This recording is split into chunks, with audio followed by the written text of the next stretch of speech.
പ്രണയത്തെ സംഗീതമെന്ന ഭാഷയിലൂടെ അവതരിപ്പിച്ച കാലങ്ങൾക്കിപ്പുറവും ഈ ഒരു സിനിമയ്ക്ക് ലോകം അംഗീകരിക്കണം എന്ന് വിധിക്കപ്പെട്ട സിനിമ. ഈ സെവൻ ബെൽസ് എന്ന് പറയുന്ന കൺസെപ്റ്റൊക്കെ രഘുവിൻ്റെ കോൺട്രിബ്യൂഷനാണ്. ഇപ്പോഴത്തെ ഒരു ട്രെൻഡ് അതാണല്ലോ, ബോഡി ക്ലബും ഇതൊന്നും ഞങ്ങൾക്ക് ആഗ്രഹിക്കും. അല്ല, ഇത് 82 കഥ എഴുതുമ്പോൾ സെവൻ ബെൽസ് ഉണ്ട്. അന്ന് ആ സിനിമയ്ക്ക് പേരിട്ടിരുന്നത് സെവൻ ബെൽസ് എന്നായിരുന്നു. ഡീസൽ ആർട്ടിലെ ഡിപ്പാർട്ട്മെന്റ് ഒഴിച്ചപ്പോൾ ആ തീ അങ്ങോട്ടേക്ക് ലാലേട്ടൻ്റെ അവിടെ രോമങ്ങളൊക്കെ കരിഞ്ഞു വരും. മോഹൻലാൽ വന്നതുകൂടിയാണ് എന്തൊരു മഹാനുഭാവം എന്ന് പറയുന്നത് സിംഫണിയിലേക്ക് ഉള്ള ചിന്ത വരുന്നത്. മുരളിച്ചേട്ടൻ വന്നപ്പോൾ എന്നെ വഴക്ക് പറഞ്ഞു, നീ ആരാണ്, ജയനാണോ എന്നൊക്കെ ചോദിച്ചാൽ അദ്ദേഹം ഒരു ദേവദൂതനായിട്ട് എത്തിയിട്ടാണ് ഈ ദേവദൂതൻ ഇപ്പോൾ ഈ ഇതിലിറങ്ങുന്നത്. കൃത്യമായിട്ട് വിജയിക്കുക എന്നുള്ളതിനേക്കാൾ കൂടുതൽ പ്രേക്ഷകരിലേക്ക് എത്തണം.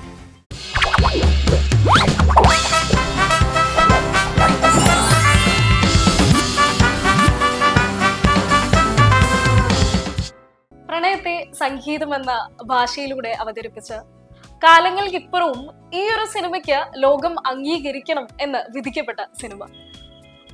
സിബി മലയിൽ, സിയാദ് കോക്കർ, രഘുനാഥ് പല്ലേരി, മോഹൻലാൽ എന്നീ കൂട്ടുകെട്ടിൽ പിറന്ന ദേവദൂതൻ 24 വർഷങ്ങൾക്ക് ശേഷം മലയാളത്തിലേക്ക് എത്തുമ്പോൾ, പ്രേക്ഷകരിലേക്ക് എത്തുമ്പോൾ, ആ ഒരു റിലീസിന് എത്തി നിൽക്കുമ്പോൾ അതിന്റെ director Sibi Malayil sir, producer Siyad cocker, നമ്മളുടെ ഏവരുടെയും പ്രിയപ്പെട്ട മഹേഷ് വിനീത് കുമാർ നമ്മോടൊപ്പം ചേരുന്നു. നമസ്കാരം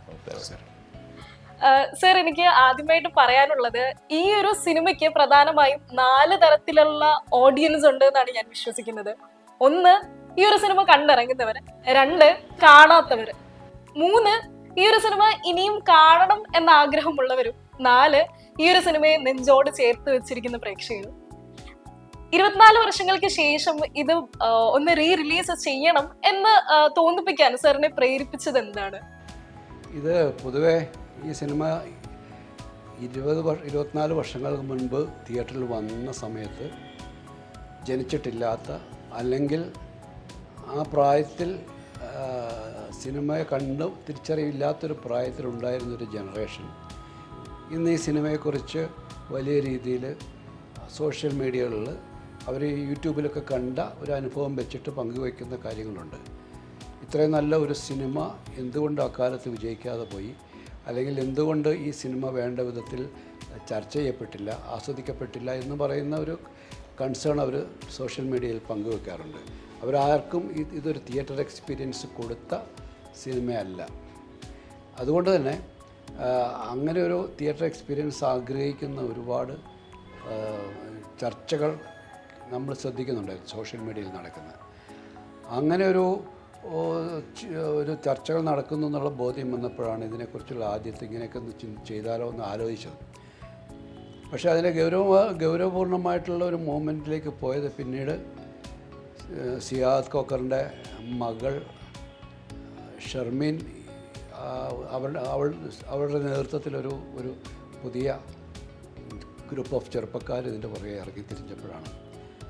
ബോണിയും തുടങ്ങി ഒരു ടീമുണ്ടായിരുന്നു. അവർ ഇതിൻ്റെ നെഗറ്റീവ് അവർക്ക് തപ്പിയെടുക്കാൻ കഴിഞ്ഞു. അതിൻ്റെ സൗണ്ട് ട്രാക്ക് കിട്ടി. അപ്പം ഒട്ടും ഇൻടാക്റ്റ് ആകാതെ ഉള്ളൊരു ഫിലിമിൻ്റെ നെഗറ്റീവ് കിട്ടി, സൗണ്ട് ട്രാക്ക് കിട്ടി. അപ്പോഴിത് പോസിബിളാണെന്നുള്ളൊരു സാഹചര്യമുണ്ടായി. അപ്പോൾ ആ വർക്കുമായിട്ട് അവർ മുന്നോട്ട് പോകാനുണ്ടായത്. ആ വർക്കിൻ്റെ ഒരു ഘട്ടത്തിലെത്തിക്കഴിഞ്ഞപ്പോഴാണ് ഞാൻ പോലും ഇത് അറിയുന്നത്. ഞാൻ പോയി ഇത് കണ്ട ശേഷം അതിൻ്റെ ഒരു ക്വാളിറ്റിയെ പറ്റിയുള്ളൊരു ബോധ്യം വന്ന ശേഷമാണ് ഞാൻ പറയുന്നത് നമുക്കിത് എഡിറ്റഡ് വേർഷൻ കൂടെ ആക്കാം. കാരണം അന്ന് കണ്ട ഒരു വിഷ്വൽ അല്ല ഇന്ന് ഈ കാലഘട്ടത്തിൽ കൊടുക്കേണ്ടത്. ഈ കാലഘട്ടത്തിന് അനുസരണമായ രീതിയിലുള്ളൊരു മാറ്റം അതിൻ്റെ വിഷ്വൽ, അതിൻ്റെ സ്റ്റോറി നറേഷനിലൊക്കെ വേണ്ടിയിരിക്കുന്നു. അങ്ങനെയാണ് ഒരു റീമാസ്റ്റേർഡ് വേർഷനിലേക്ക് നമ്മൾ എത്തുന്നത്. സർ, അദ്ദേഹം പറയുകയുണ്ടായി ആ ഒരു സമയത്ത് പ്രേക്ഷകർ അധികം ഏറ്റെടുത്തിട്ടുണ്ടായിരുന്നില്ല എന്ന്. ആ ഒരു കാലഘട്ടത്തിൽ ദേവദൂതൻ ഇറങ്ങിയ ആ ഒരു സമയത്ത് പ്രേക്ഷകരും നിരൂപകരും സ്വീകരിച്ചത് എങ്ങനെയാണെന്നും ഇനി ഇപ്പോൾ അവരെങ്ങനെയായിരിക്കും സ്വീകരിക്കുക എന്നുമാണ് സാറിന് തോന്നുന്നത്? ഇത് ഇറങ്ങിയ സമയത്ത് നാച്ചുറലി എൻ്റെ ഒരു ഇമാജിനേഷനിൽ ഉള്ള സിനിമയായിട്ട് തന്നെയാണ് വന്നത്. പക്ഷേ അത് ഈ പറഞ്ഞ മാതിരി അന്നത്തെ ഓഡിയൻസിന് ഡൈജസ്റ്റീവ് അല്ലാതെ വന്നു. അപ്പോൾ അതിന് അന്നത്തെ കാലത്ത് മോഹൻലാൽ മീശ പിരിച്ചുള്ള സിനിമകൾ ചെയ്ത് അതിൻ്റെ ഒരു ഇതിലാണ് ഇങ്ങനെ വളരെ സോബറായിട്ട് നിൽക്കുന്ന ഒരു ഇത് വന്നത്. പക്ഷേ ആക്ടിങ് ടാലൻ്റ് ആണെങ്കിൽ അതിനെ ഓരോ കോൾഡ് മോഹൻലാലിൻ്റെ ക്യാരക്ടർ തന്നെ വളരെ ഡിഫറെൻ്റ് ആയിട്ടുള്ളൊരു ക്യാരക്ടറാണ്. പിന്നെ ആ സമയത്ത് അത് ആക്സെപ്റ്റ് ചെയ്തില്ല എന്ന് ഉള്ളതിൽ ഉപരി അപ്പോൾ എന്തെങ്കിലും ഈ സിനിമ ഞങ്ങൾക്ക് പറയാനുള്ള സിനിമ എന്താണ് എന്ന് കാണിച്ചു കൊടുക്കണമെന്ന് ഞാനും സിബിയും എപ്പോഴും ഡിസ്കസ് ചെയ്യുന്ന കാര്യം. ഇതൊരു കോയിൻസിഡൻസ് മാതിരിയാണ്. മിസ്റ്റർ ബോണി എന്ന് പറയുന്ന എൻ്റെ സുഹൃത്ത്, എൻ്റെ മകൾ എൻ്റെ കോക്കേഴ്സ് മീഡിയനെ ഹെഡ് ചെയ്യുന്ന ഒരു ഇതിലുള്ള അദ്ദേഹം ആണ് എൻ്റെ അടുത്ത് പറഞ്ഞത് നമുക്കിത് 4K റെസൊല്യൂഷനിലാക്കാം. പുള്ളി അത് ഞാൻ അറിയാതെ തന്നെ 4K റെസൊല്യൂഷൻ വർക്ക് തുടങ്ങി. അങ്ങനെ 4K അപ്പോൾ ഞാൻ ചോദിച്ചാൽ എനിക്കൊന്ന് കാണണമെന്ന് പറഞ്ഞപ്പോൾ പുള്ളി പറഞ്ഞു വേണ്ട, ഫസ്റ്റ് ഇത് കംപ്ലീറ്റ് ചെയ്തതിന് ശേഷം സിബി സാറുമായിട്ട് വന്ന് കണ്ടേച്ചാൽ മതി. അങ്ങനെ ഞാനും സിബിയും കൂടെ ഒരു ഇതാക്കി കഴിഞ്ഞപ്പോൾ 4K റെസൊല്യൂഷൻ്റെ വർക്ക് കഴിഞ്ഞപ്പോൾ ഞാനും സിബിയും കൂടെ അവിടെ പോയി കാണുകയും പിന്നെയും അതിനോടുള്ളൊരു ഇഷ്ടം, ആ സിനിമയോടുള്ളൊരു ഇഷ്ടം, ഓരോ ക്യാരക്ടേഴ്സും ചെയ്തിരിക്കുന്ന അവരോടുള്ള ഇഷ്ടം, ഇതിനെല്ലാം ഉപരിയായിട്ട് സിബിയും വളരെ അപ്സെറ്റായിരുന്നു ആ കാലത്ത്. അപ്പോൾ അതിനൊരു ഇപ്പോൾ ഈ ഓഡിയൻസിന് കാണിക്കണം എന്നുള്ള ഒരു സ്പിരിറ്റ് ഞങ്ങൾക്ക് തോന്നുകയും അങ്ങനെയാണ് ഇതിലേക്കുള്ള ഒരു ഇത് വന്നത്. അപ്പോൾ ഇന്ന് ഞാൻ പറയുന്നത് എന്താണെന്ന് വെച്ച് കഴിഞ്ഞാൽ പടം കണ്ടവരാണെങ്കിലും ദേവദൂതൻ ഇന്ന് ടി വിയിൽ കാണാം, യൂട്യൂബിലൊക്കെ മാറ്റി ഇപ്പോൾ ഞങ്ങൾ. പക്ഷേ ഇത് കണ്ടവർ തന്നെ അതിശയിക്കുന്ന വിധത്തിലാണ് സിബി അതിൻ്റെ എഡിറ്റിംഗ് പരിപാടികൾ നടത്തിയത്. അപ്പോൾ അത് വളരെ ടൈറ്റായിട്ട് ഇന്ന് ഒരു പ്രതീക്ഷയില്ലാതെ വന്നവനും കണ്ടവനും അത് പ്രേക്ഷകർ കണ്ടു കഴിഞ്ഞാൽ തീർച്ചയായിട്ടും ഒരു അതിശയിപ്പിക്കുന്ന ദേവദൂതൻ തന്നെയാണ് നിങ്ങൾ കാണാൻ പോകുന്നത്. അപ്പം അങ്ങനെ കാണാൻ പറ്റുമ്പോഴത്തേക്കും ഞങ്ങൾക്ക് ഈ കളക്ഷനോ ഇത് കോടി ക്ലബ്ബിൽ കയറണമെന്നോ ഈ എന്താ പറയുക ഇപ്പോഴത്തെ ഒരു ട്രെൻഡ് അതാണല്ലോ, കോടി ക്ലബ്ബും ഇതൊന്നും ഞങ്ങൾക്ക് ആഗ്രഹമില്ല. വന്നെങ്കിൽ വന്നോട്ടെ, ദൈവവിധി എന്ന് വിചാരിക്കുന്നു. പക്ഷേ ഇന്നത്തെ ജനറേഷൻ അത് ഏറ്റെടുക്കുമെന്നുള്ള ഷുവർട്ടി ഞങ്ങൾക്കുണ്ട്. ബിക്കോസ് ഇതിൻ്റെ റീ റെക്കോർഡിങ്, വിദ്യാസാഗറിൻ്റെ മികവ്, അപ്പോൾ അതൊക്കെ ഇന്ന് അത് എടുത്തു കാണിക്കുന്ന വിധത്തിലുള്ള സൗണ്ട് എൻഹാൻസ്മെൻറ്റ് കാര്യങ്ങളൊക്കെ ഞങ്ങൾ നടത്തിയിട്ടുണ്ട്, അറ്റ്മോസ് ചെയ്തിട്ടുണ്ട്. അപ്പോൾ അതിൻ്റെ ഒരു ഫുൾ പിക്ചറിൽ ഞാനും സിബിയും രഘുവും വിദ്യാസാഗറും എല്ലാം ഇതിൽ വർക്ക് ചെയ്തേക്കുന്ന മെത്തേഡ് അന്ന് പുറത്ത് അങ്ങനെ ഒരു സാധനം അവിടെ കിട്ടിയിട്ടില്ല. പക്ഷേ ഇപ്പോഴത്തെ ഒരു ഇതിൽ കൂടെ ഇപ്പോഴത്തെ ഒരു ഇതുവഴി നമുക്കിപ്പോൾ ചെയ്തിരിക്കുന്ന ഡിജിറ്റൽ ഇതിൽ സൗണ്ട് എൻഹാൻസ് ചെയ്തു, 5.1ഉം 7.1 വരെയുള്ള ട്രാക്ക് വെച്ചു. അറ്റ് സെയിം ടൈം ഇതിൻ്റെ 4K റെസൊല്യൂഷനിൽ കാണുമ്പോൾ കിട്ടുന്ന ഇപ്പോഴത്തെ വെർഷനിൽ കിട്ടുന്ന ഭംഗി അല്ലെങ്കിൽ ആസ്വാദന ശക്തി എനിക്കറിയാം ഇന്നത്തെ ജനം അത് ഏറ്റെടുക്കുന്നുണ്ട്. Thank you sir. വിനീത് ഈ ഒരു സിനിമയിലേക്ക് വരുന്ന സമയത്ത് 22 വയസ്സായിരുന്നു ആയിരിക്കും.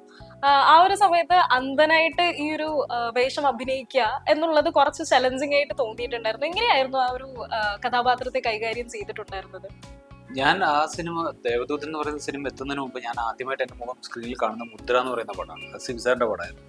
അത് കഴിഞ്ഞിട്ട് ദശരഥം എന്ന് പറയുന്ന സിനിമയിൽ ഭരതം ചെയ്തു. അത് കഴിഞ്ഞിട്ടാണ് ദേവദൂതനിലേക്ക്. അപ്പോൾ ഭരതം കഴിഞ്ഞിട്ടൊരു ഗ്യാപ്പ് ഉണ്ടായിരുന്നു. അപ്പോൾ ഞാൻ അതിനു മുമ്പ് ചെയ്യുന്ന സമയത്ത് എനിക്കിപ്പോൾ മുദ്ര ചെയ്യുമ്പോഴോ അല്ലെങ്കിൽ ദശരഥം ചെയ്യുമ്പോഴോ ഭരതം ചെയ്യുമ്പോഴോ എനിക്ക് സിബി മലയാളം എന്ന് പറയുന്ന സംവിധായകൻ്റെ ഒരു വലിപ്പമോ അല്ലെങ്കിൽ മോഹൻലാൽ എന്ന് പറയുന്ന നടൻ്റെ ഒരു ഇമ്പോർട്ടൻസ് ഒന്നും അറിയുന്ന ഒരു പ്രായമല്ല. പക്ഷെ അത് കഴിഞ്ഞിട്ട് നമ്മൾ സിനിമയെ കുറിച്ചുകൂടെ സീരിയസ് ആയിട്ട് കാണാൻ ശ്രമിക്കുമ്പോഴും സിനിമയെക്കുറിച്ച് അറിയാൻ ശ്രമിക്കുമ്പോഴും ഏറ്റവും ഇഷ്ടപ്പെട്ട സിനിമകളാണ് ഇതെല്ലാം, കിരീടമായാലും അങ്ങനെ. അപ്പോൾ ഈ ഒരു കോംബോയിൽ സിബി മലയിൽ മോഹൻലാൽ കോംബോയിൽ വീണ്ടും എനിക്കൊരു ഇത് കിട്ടുകയാണ്, ഓഫർ കിട്ടുകയാണ്. അപ്പോൾ എന്നെ സിബി സാറ് വിളിച്ച് ഞാൻ അന്ന് എറണാകുളത്ത് അന്ന് എനിക്ക് തോന്നുന്ന ഒരു വിഷുവോ ഓണോ എന്തോ അങ്ങനെ ഒരു ഫെസ്റ്റിവൽ ടൈമിലാണ് ഇവിടെ വരുന്നത്. വന്ന് സിബി സാറ് അതിൻ്റെ കോസ്റ്റ്യൂമൊക്കെ ഇട്ട് കുറച്ച് ഫോട്ടോസൊക്കെ എടുത്തു കഴിഞ്ഞപ്പോൾ ഞാൻ സിബി സാറിൻ്റെ അടുത്ത് ചോദിച്ചതായിരുന്നു, സാർ ഇപ്പോൾ പെട്ടെന്ന് തന്നെ വീണ്ടും എങ്ങനെ ഓർത്തു, കാരണം എനിക്കത് ഒരു ഗ്യാപ്പിന് ശേഷം വീണ്ടും ഞാൻ വരുമല്ലോ. അപ്പോൾ ആ സമയത്ത് ഒരു മാഗസിനിൽ വന്നൊരു ഫോട്ടോ കണ്ടിട്ടാണ് സാർ വീണ്ടും ഈ ഒരു ക്യാരക്ടർ ഞാൻ ഇങ്ങനെ വിളിക്കുന്നത്. അപ്പോൾ അത് കഴിഞ്ഞ് ഞാൻ ഷൂട്ടിന് ഊട്ടിയിലെത്തി.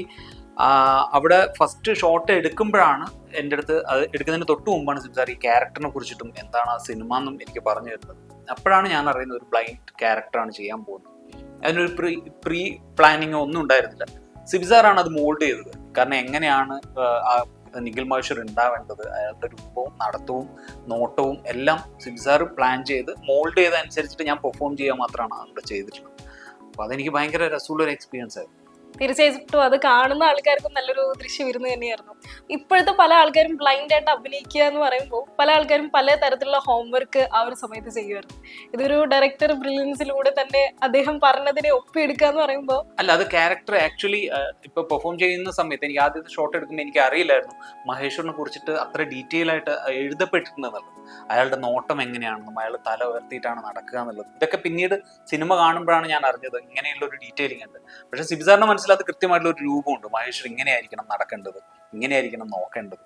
അത് വളരെ രസകരമായിട്ട് സാർ എനിക്ക് കമ്മ്യൂണിക്കേറ്റ് ചെയ്ത് തരികയും അത് എൻ്റെ പെർഫോമൻസിന്റെ ഒരു എന്താ പറയുക ഒരു അതിന്റെ മെയിൻ മുഴുവൻ പരിപാടികൾ സെറ്റ് ചെയ്തിരിക്കുന്നത് സിബിസാറാണ്.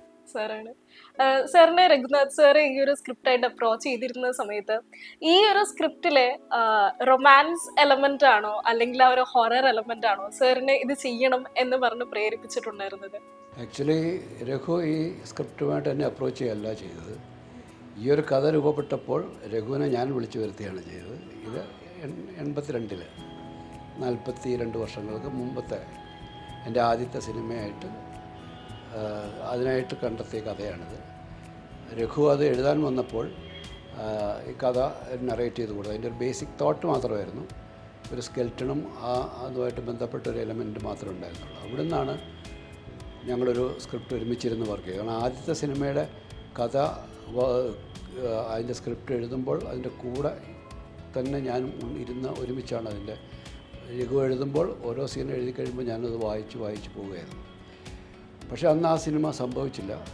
അതിനുശേഷം വീണ്ടും 18 വർഷങ്ങൾക്ക് ശേഷം സിയാദ് ആ സിനിമ ചെയ്യാൻ തയ്യാറായിട്ട് വരികയും അതാണ് നമ്മൾ ഇപ്പോൾ തിയേറ്ററുകളിൽ കണ്ട ഇനിയിപ്പോൾ റീമാസ്റ്റർ ചെയ്ത് വരാൻ പോകുന്ന സിനിമ എന്ന് പറയുന്നത്.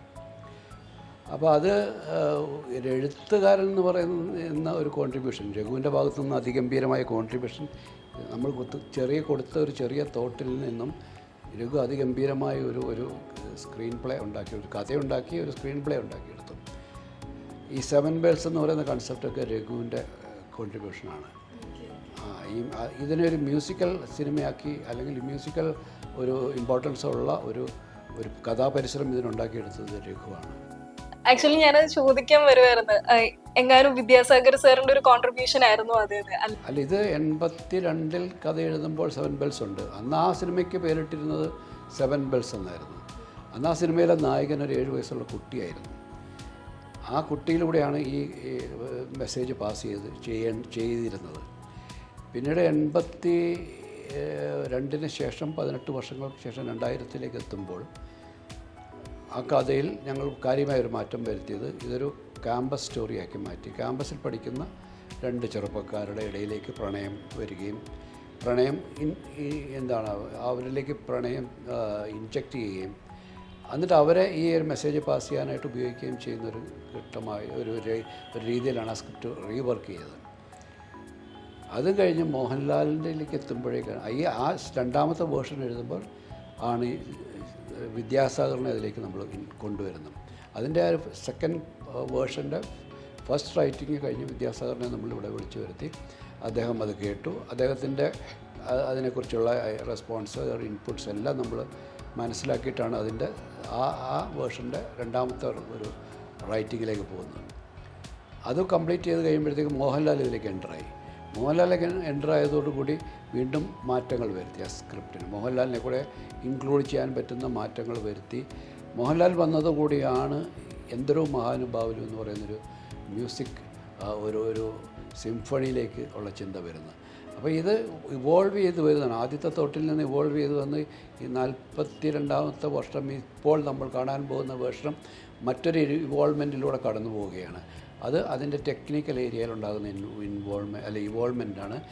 ടെക്നിക്കലി വരുന്ന ആധുനികമായ എല്ലാ സാങ്കേതികതയും അതിൻ്റെ പരമാവധി ഉപയോഗപ്പെടുത്തിക്കൊണ്ടൊരു വേർഷനാണ്. അപ്പം ഇതൊരു ട്രാവലായിരുന്നു. ഈ കഥ ഒരു വിത്ത് പോലെ ഒരു കഥ 82 നമ്മുടെ മുമ്പിൽ എത്തുകയും അത് പല രീതിയിൽ വളർന്ന് അതിന് ട്രാൻസ്ഫോർമേഷൻ സംഭവിച്ച് 2000 അതൊരു സിനിമയായിട്ട് രൂപപ്പെട്ട് പ്രേക്ഷകരുടെ മുമ്പിലെത്തിയ പ്രേക്ഷകരെ നിരാകരിച്ചു.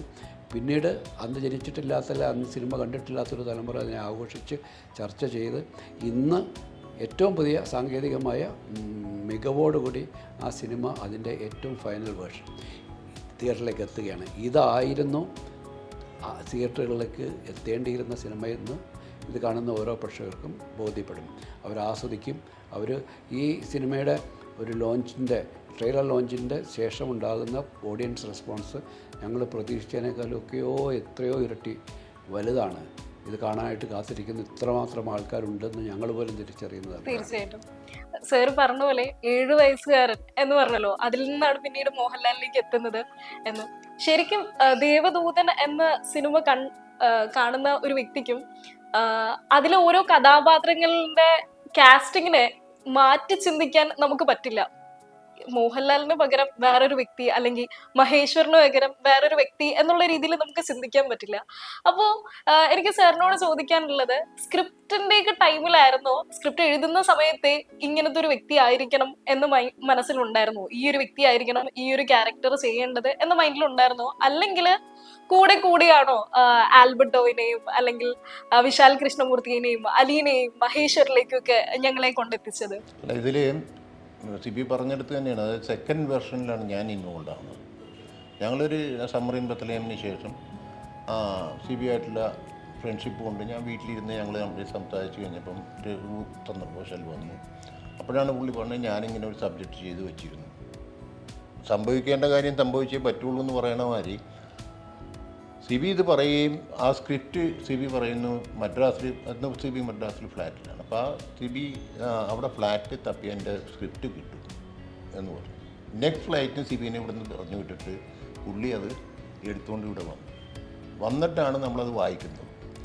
അപ്പോൾ ഞങ്ങൾ കുറേ കൂടെ യങ് ഇതിലുള്ള ക്യാരക്ടേഴ്സിനെ വെക്കാം. അന്നൊക്കെ എല്ലാ ക്യാരക്ടേഴ്സൊക്കെ ഉണ്ട്, മനസ്സിലായി. അല്ലാതെ വേറെ ഇതിനു വേണ്ടി ഒരു ക്യാരക്ടർ ഉണ്ടാക്കിയിട്ടില്ല. അങ്ങനെ അതിൻ്റെ വർക്കും അന്ന് കമ്പോസിങ് നടക്കുന്നുണ്ട്. നമ്മുടെ എന്താ പറയുക, വിദ്യാസാഗറിൻ്റെ എല്ലാം നടക്കുന്നുണ്ട്. അപ്പോൾ സിബി പറഞ്ഞ മാതിരി എന്തൊരു മഹാനുഭാവലും ഇല്ല. അത് ഓഫ് കോഴ്സ് ലാലിൻ്റെ. അപ്പം അങ്ങനെ ലാലുമായിട്ട് ഞാൻ ഒരു പ്രാവശ്യം ലാലിവിടെ എന്തോ ഫ്ലൈറ്റ് മിസ് ചെയ്തു, എന്തോ ബന്ധു വരെയൊക്കെ ചെയ്ത് കഴിഞ്ഞപ്പോൾ ലാൽ എന്നെ വിളിച്ചു. ഞാൻ അദ്ദേഹത്തിൻ്റെ പോയി അടുത്ത പ്രോജക്റ്റ് എന്താണ് നമ്മൾ അപ്പോൾ അങ്ങോട്ടും ഇങ്ങോട്ടും എല്ലാ സബ്ജക്ട്സും അങ്ങോട്ടും ഇങ്ങോട്ടും ഷെയർ ചെയ്യുന്നൊരു സ്വഭാവം എനിക്കുകൊണ്ട് ലാലിനും ഉണ്ടായിരുന്നു. അങ്ങനെയാണ് ഈ വെർഷൻ ഇപ്പോൾ നമ്മൾ സിനിമ പറയുന്ന സെക്കൻഡ് വെർഷൻ ഞാനൊന്ന് എക്സ്പ്ലെയിൻ ചെയ്യും. ഞാൻ പുള്ളി എൻ്റെ അടുത്ത് ഇങ്ങോട്ട് പറയണേ ഇത്, അതായത് സിബി സാറിനോട് പറയും ഞാൻ ചെയ്യാം ഈ വേഷം. അങ്ങനെയാണ് അത് ഉണ്ടാക്കിയതല്ല. പിന്നെ ഓഫ് കോഴ്സ് അട്രാക്റ്റഡ് ആയത് ഒരു പ്രൊഡ്യൂസർ എന്ന നിലയിൽ മോഹൻലാലിൻ്റെ സ്റ്റാർഡം അട്രാക്റ്റഡായി. പക്ഷേ ബാക്കിയുള്ള യാത്രയൊക്കെ സിബിയും രഘുവും വിദ്യാസാഗറും കൂടിയായിരുന്നു ഇതിൻ്റെ ബാക്കിയുള്ള എലമെൻറ്റ്സ് മുഴുവൻ. അത് ഇന്ന് ഐ ആം ഹാപ്പി എന്ന് വെച്ച് കഴിഞ്ഞാൽ ഇതുവരെയും വിദ്യാസാഗറിൻ്റെ ലൈഫിൽ മലയാള സിനിമയ്ക്ക് വേണ്ടി ഇങ്ങനെ ഒരു സോങ്, അതായത് ഇത്രയും വർഷത്തിന് ശേഷം ഇന്ന് അതിലെ 4 സോങ്സ് ഹിറ്റാണ്, മനസ്സിലായി. അപ്പോൾ അത് അപ്പോൾ ഇതിൽ പറയുന്ന മാതിരി ആർക്കോ എന്തോ പറയാനുണ്ട്, അത് ഞങ്ങളിപ്പോൾ പറയാൻ ശ്രമിക്കുന്നു, അതായിരുന്നു. കേൾക്കാനുള്ള ആളുകളും ഇപ്പൊ ഉണ്ട്. അതെ. എന്തായാലും മഹേശ്വറിലേക്ക് വരുന്ന സമയത്ത് ജീവന് വേണ്ടി കുതിക്കുന്ന ആ ഒരു സമയത്തും അലറുന്നത് അലീന എന്ന് പറഞ്ഞിട്ടായിരുന്നു. പട്ടികൾ കടിക്കാൻ വരുന്ന ആ ഒരു സീൻ ഇപ്പോഴും മനസ്സിൽ ഓർക്കുന്നുണ്ട്. ആ ഒരു സമയത്ത് എങ്ങനെയായിരുന്നു ആ ഒരു ചിത്രീകരണമൊക്കെ ഉണ്ടായിരുന്നത്? ആ ഒരു രംഗം ചിത്രീകരിച്ചതും പട്ടികളെ പൊതുവെ പേടിയാണോ? എനിക്ക് ആ സമയത്ത് വീട്ടിൽ പട്ടികളൊന്നുമില്ല, പട്ടികളെ പേടിയുള്ള ഒരു സമയമായിരുന്നു. പക്ഷെ സിനിമ എന്ന് പറയുമ്പോൾ എന്താണെന്നറിയോ, നമുക്ക് സിനിമ നമ്മളുടെ ഒരു ഏറ്റവും ഇഷ്ടമുള്ള, നമ്മൾ പറയില്ല ഏറ്റവും ഇഷ്ടമുള്ള കാമുകിക്ക് വേണ്ടി നമ്മൾ എന്തും ചെയ്യുന്ന പറയുന്ന പോലെ സിനിമയ്ക്ക് വേണ്ടി നമ്മൾ എന്തും ചെയ്യും എന്നുള്ളത് ഞാൻ മാത്രമല്ല, ഞങ്ങൾ തന്നെ ഇപ്പൊ സിബിസാറിന്റെ ഭരത് എന്ന് പറയുന്ന സിനിമ നമ്മൾ ഷൂട്ട് ചെയ്യുമ്പോൾ അതിനകത്ത് അല്ല സാർ ആ രാമകഥ എന്നുള്ള സോങ് അതിൻ്റെ അകത്തുള്ള സ്വരങ്ങൾ പാടുന്ന ഒരു എപ്പിസോഡ് ഭാരതപ്പുഴയുടെ തീർത്തായിരുന്നു. അപ്പൊ അതിന്റെ ചുറ്റും തീ ഇട്ടിട്ട് അതിന്റെ നടുക്കാണ് ലാലേട്ടൻ ഇരിക്കുന്നത്. അപ്പൊ 2-3 ടേക്ക് കഴിഞ്ഞപ്പോഴേക്ക് തീ അണഞ്ഞപ്പോൾ ഡീസൽ ആർട്ടിലെ ഡിപ്പാർട്ട്മെന്റ് ഒഴിച്ചപ്പോൾ ആ തീ അങ്ങോട്ടേക്ക് ലാലേട്ടൻ്റെ അവിടെ രോമങ്ങളൊക്കെ കരിഞ്ഞു വരുന്നു. അപ്പൊ അത്രയും റിസ്ക്, അത് നമ്മൾ സിനിമയുടെ ഭാഗമായിട്ട് എത്രയോ ഫൈറ്റിൽ എല്ലുകൾ ഒടിഞ്ഞിട്ടുണ്ട്. അപ്പൊ ഇതൊക്കെ സ്വാഭാവികമാണ്, നമ്മൾ ആ ഇഷ്ടം കൊണ്ട് ചെയ്യുന്ന. അപ്പോൾ ഈ ദേവദൂതനിൽ ഇപ്പൊ ആ പട്ടികളായിട്ടുള്ള സീൻ ചെയ്യാൻ വേണ്ടിയിട്ട് അവിടെ ഡ്യൂപ്പ് ഉണ്ടായിരുന്നു, പക്ഷെ ഡ്യൂപ്പ് ഷോട്ട്സ് വളരെ കുറച്ച് ഉപയോഗിച്ചിട്ടുണ്ട്. ബാക്കിയുള്ളത് നമുക്ക് ആ ഇഷ്ടത്തിന് പുറത്ത് ചെയ്താ. അപ്പൊ ആ സമയത്ത് ഒരു പട്ടി കടിക്കുന്നുണ്ടായിരുന്നു, അത് കഴിഞ്ഞ് ഇഞ്ചക്ഷൻ എടുത്തു, അങ്ങനെയൊക്കെ അതൊക്കെ അതിന്റെ സ്വാഭാവികമായിട്ട് സംഭവിച്ചിരുന്നു. ആ സമയത്ത് അത് എനിക്കൊന്നും ഒരു പേടിയോ അല്ലെങ്കിൽ അങ്ങനെ ഒരു ഇതും ഉണ്ടായിരുന്നില്ല, കാരണം അത്ര ത്രില്ലായിരുന്നു. പക്ഷെ ഷൂട്ടിന്റെ പിറ്റേന്ന് മുരളിച്ചേട്ടൻ വന്നപ്പോൾ എന്നെ വഴക്ക് പറഞ്ഞിരുന്നു, നീ ആരാണ് ജയനാണോ എന്നൊക്കെ ചോദിച്ചെടുത്ത്. കാരണം ഒരു പട്ടി എങ്ങനെ മുഖത്ത് കടിച്ചിട്ടുണ്ടെങ്കിൽ നിന്റെ ലൈഫ് മാറില്ലേ എന്നൊക്കെ പറഞ്ഞ് അങ്ങനെ കുറെ വഴക്ക് പറയും. കാരണം അങ്ങനെ ഒരു ചേട്ടന്റെ സ്ഥാനത്ത് ഉള്ള ഒരാളാണ് മുരളിച്ചേട്ടൻ. അങ്ങനെയൊക്കെ ഉണ്ടായിരുന്നു. അതേസമയം ഭരതം ഷൂട്ട് ചെയ്തപ്പോൾ ആ ഭാരതപ്പുഴയുടെ തീരത്ത് ഒരു സീൻ ഉണ്ടായിരുന്നു. ആ സീൻ കഴിഞ്ഞിട്ട് പിറ്റേന്ന് മുരളിച്ചേട്ടൻ വന്ന് എന്നെ കെട്ടിപ്പിക്കുകയൊക്കെ ചെയ്തു, നീ ഭയങ്കരമായിട്ട് അഭിനയിച്ചു എന്നൊക്കെ പറഞ്ഞിട്ട്. അങ്ങനെ രസകരമായിട്ടുള്ള കുറേ അനുഭവങ്ങൾ സിബ്സാറിന്റെ പടങ്ങളിൽ എനിക്കുണ്ടായിരുന്നു. അപ്പോൾ ദേവദൂതനിൽ ആ പട്ടിയുടെ സീൻസ് ആ സമയത്ത് കുറച്ച് ചെയ്യാനുള്ള ബുദ്ധിമുട്ട് ഒഴിച്ച് നിർത്തിയാൽ ബാക്കി അത് ഭയങ്കര ത്രില്ലോടുകൂടി ഞാൻ ചെയ്തൊരു സീനാണ്. അത് എന്നെ ഏറ്റവും എക്സൈറ്റ് ചെയ്യിപ്പിക്കുന്ന അതിനകത്തുള്ള പാട്ടുകളാണ്. ഐ മീൻ അത്രയും മ്യൂസിക്കലി ഇത്രയും പിന്നെ ആ സിനിമയുടെ ഒരു ജോണർ എപ്പോഴും എനിക്ക് തോന്നുന്നു അന്ന് റിലീസാവുന്ന സമയത്തല്ല സാർ, ആ സമയത്ത് ഒരു ജോണർ കൺഫ്യൂഷൻ ഉണ്ട് ആളുകൾക്ക്, ഇത് ഹൊററാണോ. അത് അൾട്ടിമേറ്റ്ലി അതിനകത്തുള്ള റൊമാൻസ് ഉണ്ടല്ലോ, ആ പ്രണയം എന്ന് പറയുന്നത് എറ്റേൺ ആണ്. ആ എറ്റേണിറ്റി ആണ് ശരിക്കും ഇപ്പൊ വീണ്ടും ഇതിനെ തിരിച്ചു കൊണ്ടുവന്നതെന്നാണ് ഞാൻ മനസ്സിലാക്കുന്നത്. കാരണം ഈ കോവിഡ് പീരീഡിലൊക്കെ അതിനകത്തുള്ള പ്രണയവും അതിനകത്ത് പറഞ്ഞിരിക്കുന്ന ഓരോ ഡയലോഗ്സും എടുത്തിട്ട് പറയുന്നു. കാരണം അത് മിസ് ചെയ്യുന്നുണ്ടെന്ന് തോന്നുന്നു ഇപ്പോഴത്തെ ജനറേഷൻ. ശരിക്കും അതിപ്പോ കോളേജിന്റെ ഒക്കെ ആരെങ്കിലും വല്ല സ്റ്റാറ്റസോ അങ്ങനെ എന്തെങ്കിലും ഇടുവാണെങ്കിൽ മോഹൻലാൽ സാർ ആ ഒരു സമയത്ത് പറഞ്ഞതുണ്ട്, ഇത് ഞാൻ പഠിച്ച കോളേജാണ്, ഇവിടെയുള്ള കണ്ണടച്ചാൽ എനിക്ക് എന്നെ കാണാം എന്നുള്ള ആ ഒരു ഡയലോഗും. അതുപോലെ തന്നെ പ്രണയങ്ങളുടെ കാര്യത്തിലാണെങ്കിൽ നിഖിൽ മഹേശ്വരനെ കുറിച്ച് അലീന എഴുതുന്ന ആ ഒരു ഇതുണ്ട്, അല പോലെ ശാന്തമായിരിക്കുകയാണ് പ്രണയം എന്നുള്ള രീതിയിൽ. അതിനകത്തുള്ള എല്ലാ വരികളും ഭയങ്കര പോയറ്റിക് ആണ്, ഡയലോഗ്സ്. അതിന്റെ കൂടെ തന്നെ കൈതപ്രസാദിന്റെ വരികൾ ഭയങ്കര രസമാണ്. നീ അറിയ ജന്മമുണ്ടോ, നീ അറിയ യാത്രയുണ്ടോ എന്നൊക്കെയാണ് കരളേനൻ കൈപിടിച്ച ആ സോങ്ങിൽ വരുന്നത്. പോയി വരുവോളം നിനക്ക് ഞാൻ തരുന്നു ഇത് സ്വരം എന്നാണ് നിഖിൽ മഹേശ്വർ പറയുന്നത്. പോയി വരുവോളം നിനക്ക് ഞാൻ തരുന്നു എൻ മനം എന്നാണ് അലീന പറയുന്നത്. അങ്ങനെ ഭയങ്കരമായിട്ട് പ്രണയത്തെ, ആ ഇന്റൻസ് പ്രണയം അന്ന് ആളുകൾ തിരിച്ചറിഞ്ഞില്ല, പിന്നീട് അത് തിരിച്ചറിയുകയും ആ എസൻസിലേക്ക് പ്രേക്ഷകർ എത്തി നിൽക്കുമ്പോഴാണ് ഇപ്പൊ അത് റീ റിലീസ് ചെയ്യുന്നത്. അതെ, ഇതിപ്പോ റീ റിലീസ് ചെയ്യാനുള്ള ഒരു അവസരം ആണ് ഇപ്പോ കിട്ടിയിരിക്കുന്നത്. ഇനി ജൂലൈ 26 റീ റിലീസ് ചെയ്യാൻ പോവാണ്. അപ്പോ ഇതിൽ എന്തെങ്കിലും തരത്തിൽ റീബൂട്ട് ചെയ്യാൻ ഒരു അവസരം കിട്ടിയിട്ടുണ്ടായിരുന്നെങ്കിൽ, ഒന്നും കൂടെ എന്തെങ്കിലും തരത്തിലുള്ള മാറ്റം സാറിന് സ്ക്രിപ്റ്റിലോ അല്ലെങ്കിൽ എന്തെങ്കിലും തരത്തിലുള്ള മാറ്റം വരുത്താൻ സാധിച്ചിട്ടുണ്ടായിരുന്നെങ്കിൽ എന്തെങ്കിലും മാറ്റം വരുത്തുമായിരുന്നോ? ഇല്ല, ഇതിനകത്ത് നമുക്ക് വരുത്തേണ്ടിയിരുന്ന മാറ്റം വരുത്തി. അതൊരു റീ എഡിറ്റിംഗ് ആയിരുന്നു. കാരണം നമ്മൾക്ക് ഈ സിനിമയിൽ അന്ന് നമുക്ക് ഒരു എന്താണ് ചില കൂട്ടിച്ചേർക്കലുകളുണ്ടായി. അല്ലെങ്കിൽ പ്രധാന മോഹൻലാൽ എന്ന് പറയുന്നൊരു താരം വന്നതോടുകൂടി ആ ഒരു താരസങ്കല്പത്തിന് അനുയോജ്യമായ ചില എലമെൻറ്റ്സ് അതിനായിരിക്കും ആഡ് ചെയ്തിരുന്നു. അന്ന് ശരിക്കും നമ്മളുടേതായിട്ടുള്ളൊരു ധാരണ പിശകുകൊണ്ടാണ്. ഒരു താരം വരുമ്പോൾ താരത്തിൻ്റെ ഓഡിയൻസിനെ കൂടെ സാറ്റിസ്ഫൈ ചെയ്യുന്ന ചില എലമെൻറ്റ്സ് ഉണ്ടാകണമെന്ന് വെച്ചിട്ട് അതിനകത്ത് ഫൈറ്റ്, കോമഡി എന്നൊക്കെ പറയുന്ന കുറച്ച് കാര്യങ്ങൾ ആഡ് ചെയ്യേണ്ടി വന്നു. അത്തരം ആഡ് ചെയ്ത കാര്യങ്ങൾ ഈ എച്ച് കെട്ടിയാൽ മുഴച്ചിരിക്കുമെന്ന് പറയുന്ന പോലത്തെയുള്ള ആ ഒരു യോജിക്കാത്തൊരു ചില ഭാഗങ്ങൾ അതിനകത്തുണ്ടായിരുന്നു. അതിനെ റീ എഡിറ്റ് ചെയ്ത് കഴിയുമ്പോഴത്തേക്കും ഇത് ശരിക്കും നമ്മൾ എന്താണോ പറയാൻ ഉദ്ദേശിച്ചത് അത് കൃത്യമായിട്ടും അതിലേക്ക് മാത്രം കോൺസെൻട്രേറ്റ് ചെയ്യുന്ന ഒരു വേർഷനാണിത്. ശരിക്കും പറഞ്ഞു കഴിഞ്ഞാൽ പ്രണയത്തിനെ പറ്റി ഇങ്ങനെ ഒരു സിനിമ ഞാൻ കണ്ടിട്ടില്ല. ബിക്കോസ് ഓഫ് കോഴ്സ് പ്രണയം ഉണ്ടാകുന്ന സമയത്ത് ഭയങ്കര ജോളിയായിരിക്കും, അതിനുശേഷം ഡിപ്പാർട്ടഡ് ആവും. പക്ഷേ ഇതേമാതിരി അത് പറഞ്ഞിട്ടില്ല. ഇപ്പോൾ വരികളിലൂടെയാണ് കൈതപ്രം തിരുമേനിയുടെ വരികളിലൂടെയാണെങ്കിലും നമ്മുടെ വിദ്യാസാഗറിൻ്റെ മ്യൂസിക്കിനോടാണെങ്കിലും അത് ഭയങ്കരമായിട്ട് ഇപ്പം നമുക്കത് ഭയങ്കരമായിട്ട് എനിക്ക് ഈ രണ്ടാമത് കണ്ടു കഴിഞ്ഞപ്പോൾ കരളെ എൻ്റെ കൈ പിടിച്ചാൽ എന്ന് പറയുന്ന സോങ് അതൊക്കെ കണ്ണീന്ന് അറിയാതെ വെള്ളം വന്നു പോയി. ബിക്കോസ് അതിൻ്റെ ക്ലാരിറ്റി, ഇന്ന് വന്നേക്കുന്ന ക്ലാരിറ്റി, അതിൻ്റെ വരികളുടെ ബ്യൂട്ടി, അതേമാതിരി മറ്റേ സോങ് പറയുന്നുണ്ട് എൻ ജീവനെ.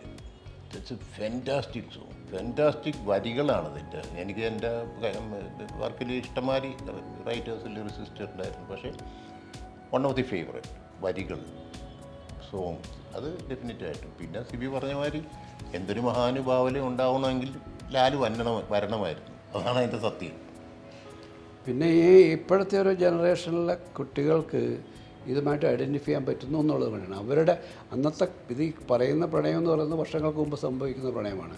പക്ഷേ ഇന്നത്തെ കുട്ടികൾ, കഴിഞ്ഞ ദിവസം നമ്മളൊരു പെൺകുട്ടി നമ്മളോട് സംസാരിച്ച് അവർ പറയുന്നത് അവർക്ക് പ്രണയം തുടങ്ങിയ കാലത്ത് അവർ ഏറ്റവും കൂടുതൽ പാടിയിരുന്ന ആസ്വദിച്ചിരുന്ന പാട്ടെന്ന് പറയുന്നത് പൂവേ പൂവേ എന്ന് പറയുന്ന പാട്ട്. ഏറ്റവും തീവ്രമായൊരു പ്രണയത്തിലേക്ക് എത്തിയപ്പം അവർ കേൾക്കാൻ ഏറ്റവും ഇഷ്ടപ്പെട്ടിരുന്നത് കരളെ നിൻ കൈപിടിച്ചാലാണ്. ആ പ്രണയം തകർന്ന് ബ്രേക്കപ്പ് ആയപ്പോൾ അവരെ ആശ്വസിപ്പിച്ചത് എൻ ജീവനെ എന്ന് പറയുന്ന പാട്ടാണ്. അപ്പോൾ ഇത് ഇപ്പോഴത്തെ ജനറേഷൻ അത് കണക്ട് ചെയ്യുന്നുണ്ട്.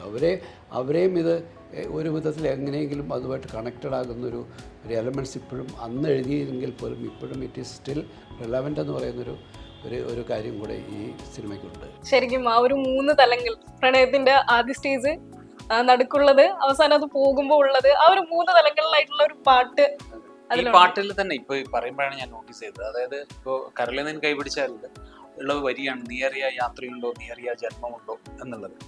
അത് അടുത്ത പാട്ടിലേക്ക് വരുമ്പോൾ എൻ ജീവനെ എന്നാണ് നീ എവിടെയാണ് എന്നുള്ളൊരു ചോദ്യമാണ് വരുന്നത്. അതിനുള്ള ഉത്തരമാണ്, അതായത് someone want to say something എന്ന് പറയുന്നത് ആ ഉത്തരമാണ്. അത് ഭയങ്കരമായിട്ട് പാട്ടിൽ കണക്ട് ചെയ്ത് ഞാൻ ഇപ്പൊ പറഞ്ഞപ്പോഴാണ് ഭയങ്കര രസമായിട്ട്.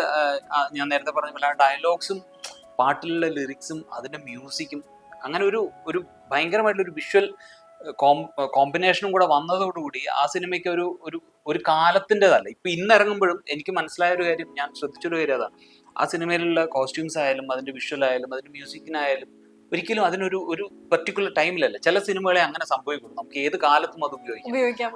അങ്ങനെയുള്ള എനിക്ക് തോന്നുന്നു അതിലെന്തോ ഒരു മാസ്റ്റർ ഇതെടുത്താണ് സിബിസാർ എന്ന് തോന്നുന്നു. കാരണം ദശരഥ ആയാലും അങ്ങനെയാണ്. ദശരഥവും നമുക്ക് വേണമെങ്കിൽ ഏത് കാലത്തും വർക്കാണ്. അത്തരം സിനിമകളുടെ അത് വളരെ അപൂർവം സംഭവിക്കുന്നതാണ്. അതൊരു കോമ്പിനേഷനാണ്. ഞാൻ നേരത്തെ പറയുകയും ചെയ്തു, സിയാദ് സാർ ഇപ്പോൾ കോക്കസ് സിനിമ അന്ന് ദേവദൂതൻ ചെയ്യുമ്പോൾ എന്താണോ ആ സിനിമ ഡിമാൻഡ് ചെയ്യുന്നത് അത് എല്ലാ അർത്ഥത്തിലും ഫുൾഫിൽ ചെയ്യാൻ വേണ്ടിയിട്ട് നിൽക്കുന്ന ഒരു പ്രൊഡ്യൂസറും കൂടെ വരുമ്പോഴാണ് അങ്ങനെ ഒരു സിനിമ സംഭവിക്കുക. അപ്പോൾ ഇതൊരു റയർ കോമ്പിനേഷനാണ്. ആ കോമ്പിനേഷൻ വീണ്ടും നമുക്ക് ഇതൊരു ദൈവം തരുന്ന അല്ലെങ്കിൽ ഒരു കാലം തരുന്ന ഒരു ഭാഗ്യമാണ്. അത് നമുക്ക് റിലീസ് ചെയ്യാൻ പറ്റുക, അതിന്റെ പ്രിന്റ് ഉണ്ടാവണം പ്രോപ്പറായിട്ട്, അതിന്റെ എല്ലാ സാങ്കേതികമായിട്ട് നമുക്ക് വേണ്ട എല്ലാ സാധനങ്ങളും ഉണ്ടെങ്കിൽ മാത്രമേ അത് ചെയ്യാൻ പറ്റൂ. അത് വീണ്ടും സംഭവിച്ചു എന്നുള്ളത് വളരെ സന്തോഷം. ആ ഒരു സമയത്ത് ഇത്തരത്തില് ദേവദൂതൻ എന്നൊരു സിനിമ ചെയ്യുന്ന സമയത്ത് പലതരത്തിലുള്ള ചലഞ്ചസ് ഉണ്ടാകുമായിരിക്കും. അത്തരത്തിൽ എന്തെല്ലാം കടമ്പകളായിരുന്നു, അല്ലെങ്കിൽ അതിനെയൊക്കെ എങ്ങനെയായിരുന്നു മറികടന്നിട്ടുണ്ടായിരുന്നത്? അല്ല, അതിന് ഏറ്റവും വലിയ ചലഞ്ച് ക്ലൈമറ്റ് തന്നെയായിരുന്നു. ഊട്ടി എന്ന് പറയുന്ന സ്ഥലത്ത് ഞങ്ങളെല്ലാം ഇങ്ങനെ ഫുൾ ഷാർജിൽ നിൽക്കുന്ന സമയത്താണ് 2-3 ദിവസം മഴ പെയ്തിട്ട് ലൊക്കേഷനിലേക്ക് പോകാൻ പറ്റാതെ ഷൂട്ടിംഗ് ബ്രേക്കായി നിൽക്കുക. പിന്നെ അവിടെ ലാൻഡ് സ്ലൈഡ് വളരെ ഇതാണ്. മഴ പെയ്ത് കഴിഞ്ഞാൽ ലാൻഡ് സ്ലൈഡ് ഉണ്ടാവും, മണൽ ഒഴിച്ചു പോകും. അപ്പോൾ ഞങ്ങൾ ഇട്ടേക്കുന്ന സെറ്റ് ആടാൻ തുടങ്ങി. അപ്പോൾ അത് മുത്തുരാജ് എന്ന് പറഞ്ഞ ആർട്ട് ഡയറക്ടർ, ആദ്യം വേറൊരാളായിരുന്നു, പക്ഷേ മുത്തുരാജ് എന്ന് പറഞ്ഞ ആർട്ട് ഡയറക്ടറാണ് ഇതൊക്കെ കൺസീവ് ചെയ്തുണ്ടാക്കിയത്. അദ്ദേഹം ഓടി വന്ന് പറയുന്നു, അതായത് നമുക്ക് എക്സ്ട്രാ കഴകൾ വേണം, ഊട്ടിയിലത് അവൈലബിൾ അല്ല. അങ്ങനെ ഒറ്റ രാത്രി കൊണ്ട് കാലിക്കറ്റിൽ നിന്ന് ലോറിയിൽ കയറ്റി 3 ലോഡ് കഴകൾ കൊണ്ടുവന്നിട്ടാണ് രണ്ടാമത് ബലപ്പെടുത്തിയത്. ബിക്കോസ് അതിൻ്റെ ഉള്ളിൽ ഷൂട്ടുണ്ട്, വെറുതെ ഫ്ലിംസി ആയിട്ട് വെച്ചേക്കണമല്ല. അപ്പോൾ അത് അങ്ങനെയുള്ള കുറേ ചലഞ്ചസ് ഈ ഇതുണ്ടായിരുന്നു, സമയത്തുണ്ടായിരുന്നു. പിന്നെ ഓഫ് കോഴ്സ്, പക്ഷേ നമ്മുടെ അത് ചലഞ്ചസ് ആയിട്ടല്ല ഞാൻ കാണുന്നത്. അതൊരു എന്താ പറയുക, ഒരു ഇൻവോൾവ്മെൻറ്റ്. അതേ സിനിമയിലും അങ്ങനെ തന്നെയാണ്. അതൊരു ഇൻവോൾവ്മെൻറ്റ്. ഞാനതിൽ ഇൻവോൾവ് ചെയ്യുമ്പോൾ സിബി എന്ന് പറയുന്ന ഒരു ഡയറക്ടറിനോട് അത് മനസ്സിലാക്കി. അപ്പോൾ അതുകൊണ്ടിട്ടാണല്ലോ ഞങ്ങളൊരു കോമ്പിനേഷൻ ഇന്നും നിൽക്കുന്നത്. അപ്പോൾ അത് ആസ്വദിക്കുകയാണ് ചെയ്തത്. ആ ഇൻവോൾവ്മെൻറ്റ് ആസ്വദിക്കുകയാണ് ചെയ്തത്. അല്ലാതെ ഇതൊക്കെ തരണം ചെയ്യണം എന്നുള്ള മനസ്സുറപ്പോടുകൂടി തന്നെയാണ് തീർച്ചയായും നമ്മൾ അതിൽ പ്രൊഡ്യൂസറായിട്ട് ഞാൻ നിന്നേക്കുന്നത്. ഊട്ടിയിലെ ആ ഒരു ഗവൺമെന്റ് ആർട്സ് കോളേജ്, അവിടെ വെച്ചിട്ടായിരുന്നു ഷൂട്ടിംഗ് ഉണ്ടായിരുന്നത്. എനിക്ക് തോന്നുന്നു ആ ഒരു സിനിമയിലെ തന്നെ പ്രധാന പങ്ക് വഹിച്ചിട്ടുണ്ടായിരുന്ന ആ ലൈബ്രറി ആയിരുന്നു.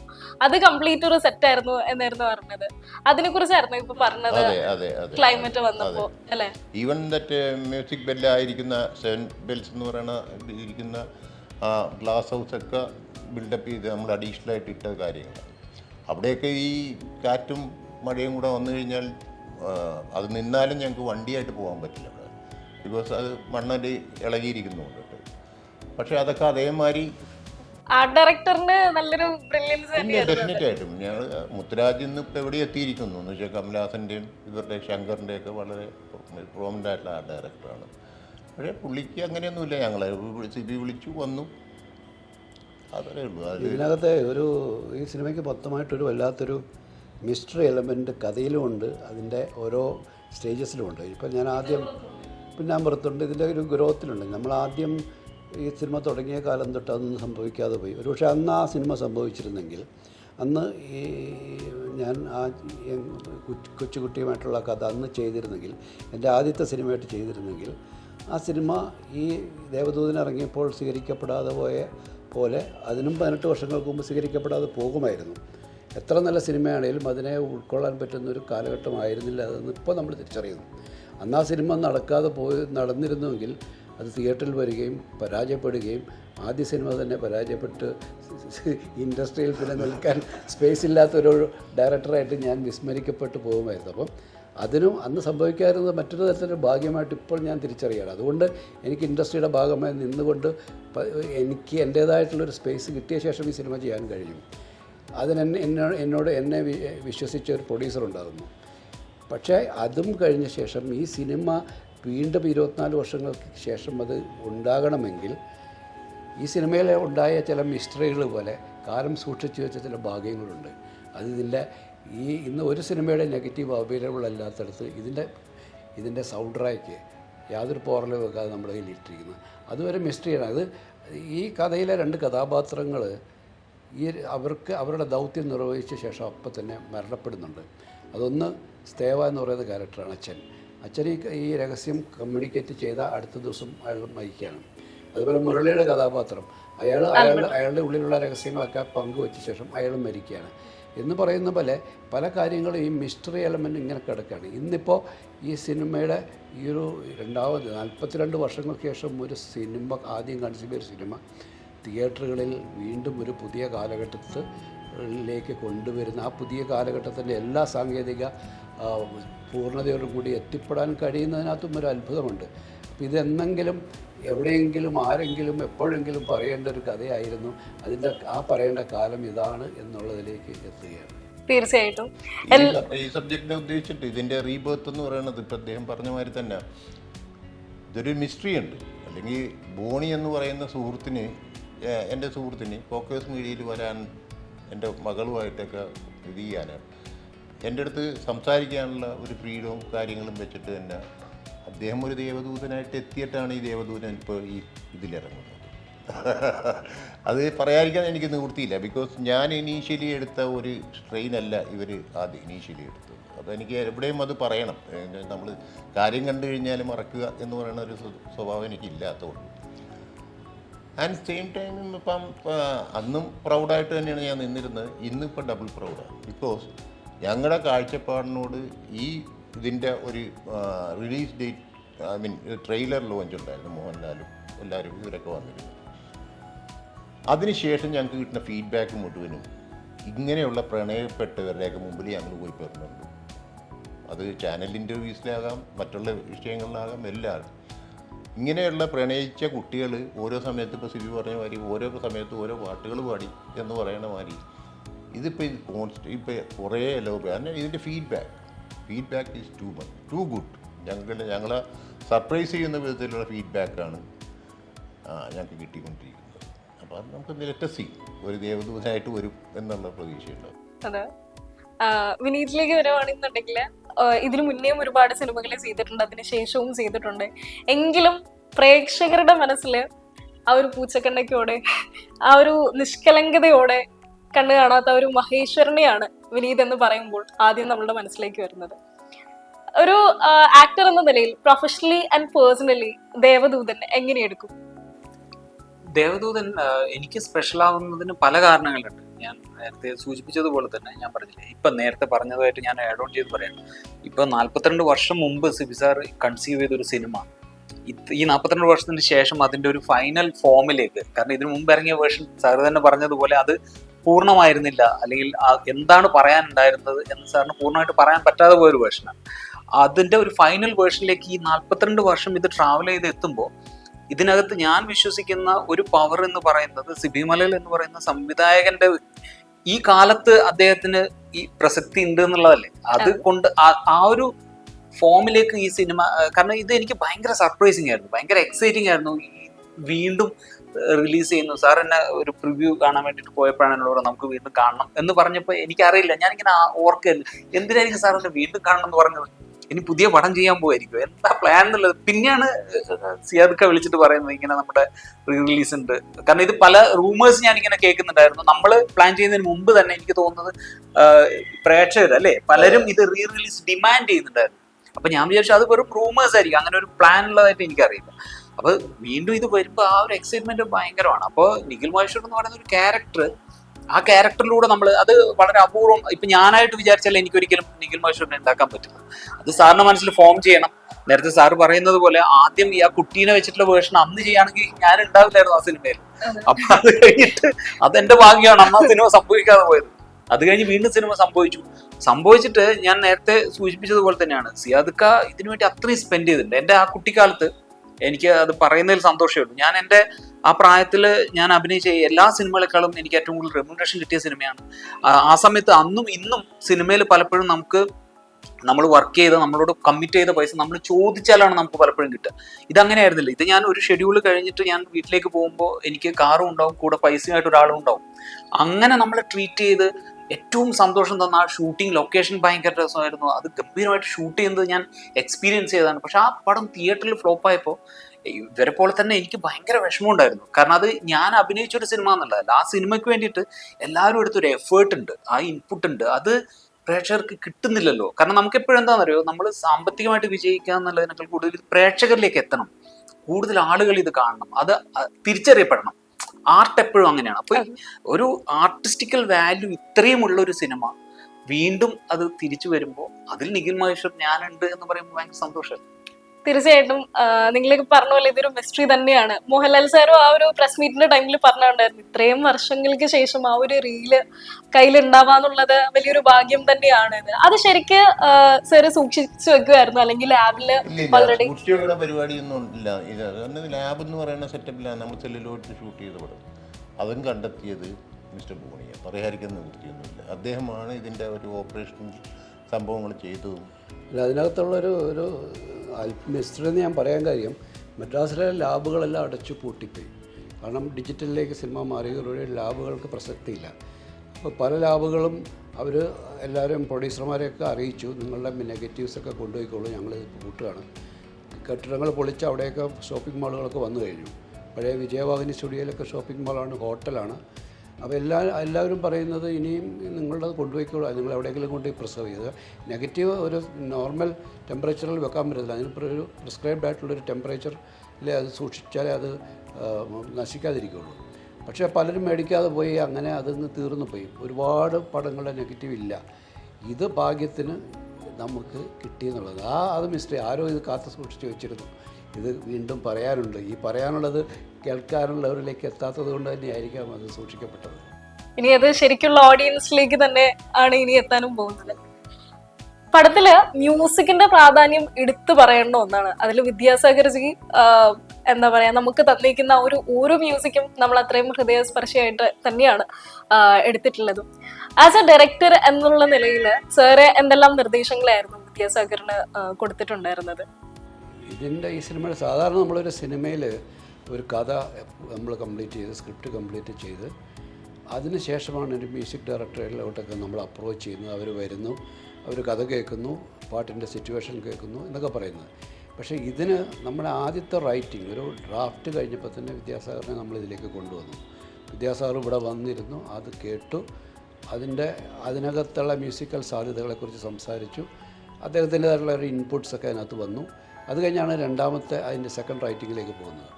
അപ്പോൾ അന്ന് ആദ്യം കേട്ടപ്പോൾ തന്നെ വിദ്യാസാഗറിൻ്റെ മനസ്സിൽ ഇത് കയറി കഴിഞ്ഞു. ഇതിൻ്റെ മ്യൂസിക് അദ്ദേഹത്തിൻ്റെ മനസ്സിൽ അറിയാതെ വർക്ക് ചെയ്യുന്നുണ്ടാവാം. അതുകൊണ്ടാണ് നമുക്ക് ഒരു ഫൈനൽ സിറ്റിങ്ങിൽ നമുക്ക് കൂടുതൽ ഡീറ്റെയിലിംഗ് ഒന്നും ആവശ്യമില്ല. കാരണം അദ്ദേഹത്തിന് അറിയാം, എനിക്കറിയാവുന്നത് തന്നെ ഈ കഥ അദ്ദേഹവും മനസ്സിലാക്കി കഴിഞ്ഞിരിക്കുന്നു. പിന്നെ അഡീഷണലായിട്ട് വന്നത് ഈ മോഹൻലാലിൻ്റെ ക്യാരക്ടർ വരുന്നതോടുകൊണ്ടായ പുതിയ മാറ്റം എന്ന് പറയുന്നത് ഈ എന്തൊരു മഹാനുഭാവലുമാണ്. ആ നിർദ്ദേശം വന്ന അദ്ദേഹത്തിൽ നിന്ന് തന്നെയാണ്. കാരണം ഒരു സിംഫണിക് ചെയ്യുന്ന ഒരു ഇൻ്റർനാഷണലി അക്ലൈംഡ് ആയിട്ടുള്ളൊരു മ്യൂസിഷ്യനാണ്, ഒരു ലെജൻഡാണ് എന്നൊക്കെ നമ്മൾ കഥയിൽ പറയുമ്പോൾ അതിനെ കണക്ട് ചെയ്യപ്പെടുന്ന ഒരു മ്യൂസിക് ഇതിനകത്ത് സംഭവിക്കണം.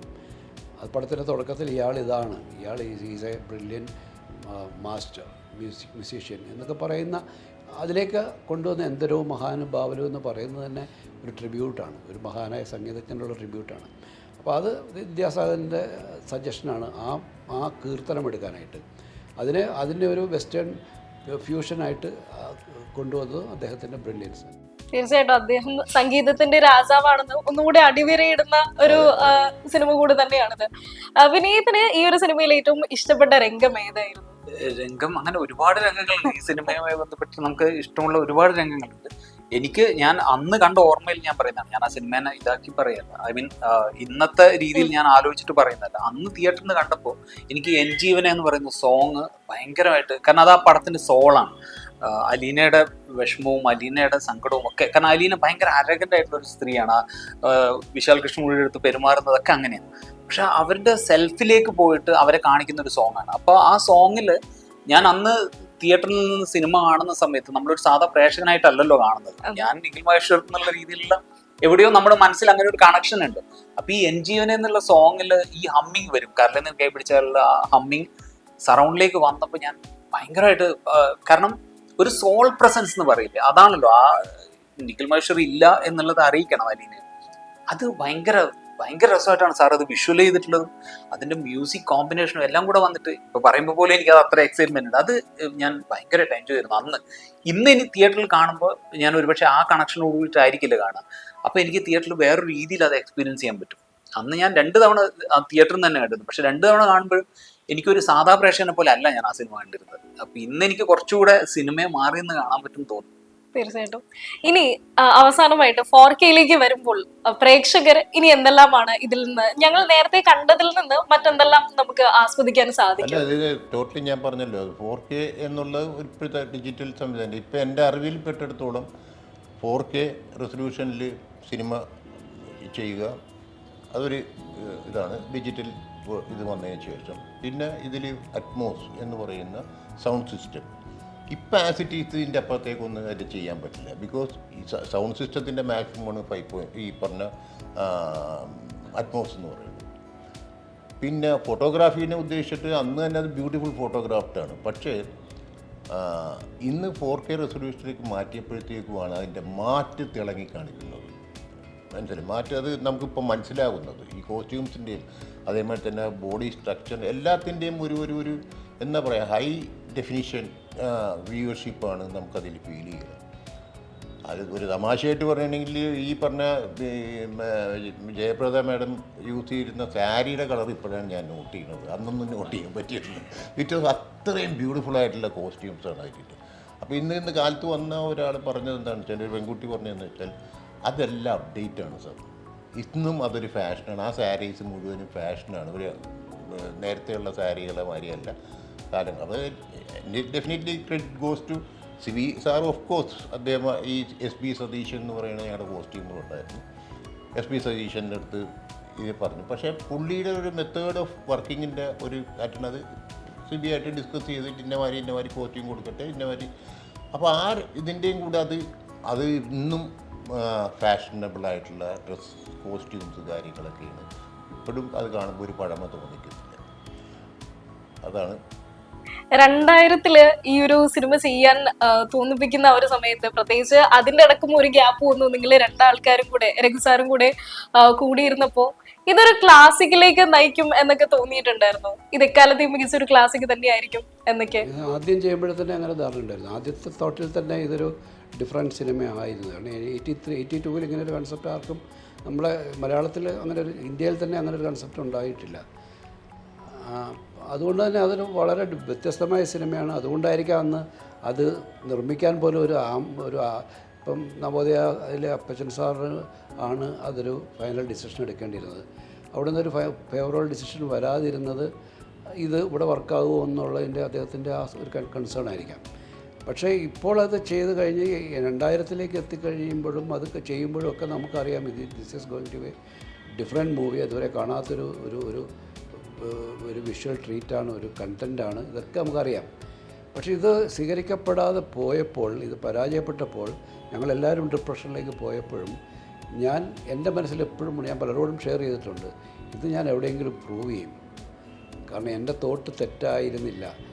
ഞാൻ കൺസീവ് ചെയ്ത എൻ്റെ ആദ്യത്തെ സിനിമയുടെ സ്റ്റോറി അതൊരു എന്താണ് നിരാകരിക്കപ്പെടേണ്ട ഒരു കൺസെപ്റ്റല്ല. ഇത് ഞാൻ ഏതെങ്കിലും ഭാഷയിൽ എപ്പോഴെങ്കിലും, ഈ വേർഷൻ ആയിരിക്കത്തില്ല, ഒരുപക്ഷെ ആദ്യത്തെ വേർഷനായിരിക്കാം, അല്ലെങ്കിൽ 2ാമത്തെ വേർഷനായിരിക്കും, ഞാനത് ചെയ്ത് പ്രൂവ് ചെയ്യും.